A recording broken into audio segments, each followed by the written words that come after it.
ಬೆಳಗಾವಿ ಉತ್ತರ ಮತಕ್ಷೇತ್ರದ ಬಂಡೂರು ಗಲ್ಲಿಯಲ್ಲಿ ಭೂಗತ ಒಳಚರಂಡಿ ಯುಜಿಡಿ ಕಾಮಗಾರಿ ಯಶಸ್ವಿಯಾಗಿ ಪೂರ್ಣಗೊಳಿಸಿದ ಸಂದರ್ಭದಲ್ಲಿ ಬೆಳಗಾವಿ ಉತ್ತರ ಮತಕ್ಷೇತ್ರದ ಶಾಸಕ ಆಸಿಫ್ ರಾಜು ಸೇಠ್, ಕಾಂಗ್ರೆಸ್ ಯುವ ನಾಯಕ ಅಮನ್ ಸೇಠ್ ಅವರೊಂದಿಗೆ ಬಂಡೂರು ಗಲ್ಲಿಗೆ ಭೇಟಿ ನೀಡಿದರು.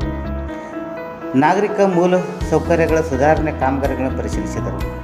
ಶಾಸಕರು ಪೂರ್ಣಗೊಂಡ ಒಳಚರಂಡಿ ಜಾಲವನ್ನು ನೈರ್ಮಲ್ಯ ಮತ್ತು ನಿವಾಸಿಗಳ ಎದುರಿಸುತ್ತಿರುವ ನೀರಿನ ಸಮಸ್ಯೆಗಳಿಂದ ಪರಿಹಾರ ಸಿಕ್ಕಂತಾಗಿದೆ.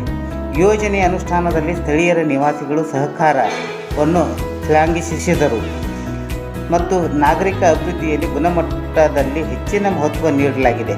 ಬಂಡೂರು ಗಲ್ಲಿಯಲ್ಲಿ ಹೊಸ ರಸ್ತೆ ಕಾಮಗಾರಿಗೆ ಪ್ರಾರಂಭಿಸಲಾಯಿತು. ಸುಗಮ ಸಂಪರ್ಕ, ಪದಚಾರಿಗಳಿಗೆ ಮತ್ತು ವಾಹನಗಳಿಗೆ ಸುರಕ್ಷಿತ ಸಂಚಾರ ಮತ್ತು ಪ್ರದೇಶದಲ್ಲಿ ಒಟ್ಟಾರೆ ಮೂಲಭೂತ ಸೌಕರ್ಯ ಹೆಚ್ಚಿಸುವ ಈ ಉಪಕರಣ ಗುರಿಯಾಗಿದೆ ಎಂದು ಈ ಸಂದರ್ಭದಲ್ಲಿ ಅಭಿಪ್ರಾಯ ವ್ಯಕ್ತಪಡಿಸಿದರು. ಶುಚೀಕರಣ, ರಸ್ತೆ ಸಂಪರ್ಕ ಮತ್ತು ನಗರ ಮೂಲಸೌಕರ್ಯದಂಥ ಅಗತ್ಯ ವಸ್ತುಗಳ ಮೇಲೆ ಕೇಂದ್ರೀಕರಿಸುವ ಮೂಲಕ ಕ್ಷೇತ್ರದ ಎಲ್ಲ ಕ್ಷೇತ್ರಗಳಲ್ಲಿ ಸಮಗ್ರ ಅಭಿವೃದ್ಧಿ ಹೊಂದಲು ಶಾಸಕ ಆಸಿಫ್ ರಾಜು ಸೇಠ್ ಬೆಳಗಾವಿ ಉತ್ತರದಂಥ ಜೀವನ ಸುಧಾರಿಸುವ ಹಂತವಾಗಿ ಮತ್ತು ವ್ಯವಸ್ಥಿತ ರೀತಿಯಲ್ಲಿ ಅಭಿವೃದ್ಧಿ ಕಾರ್ಯಗಳನ್ನು ಮುಂದುವರಿಸಲಾಗುವುದು ಎಂದು ಸ್ಥಳೀಯರಿಗೆ ಇದೇ ಸಂದರ್ಭದಲ್ಲಿ ಭರವಸೆಯನ್ನು ನೀಡಿದರು. ವರದಿ ಪಂಚಾಯತ್ ಸ್ವರಾಜ್ ಸಮಾಚಾರ, ಬೆಳಗಾವಿ.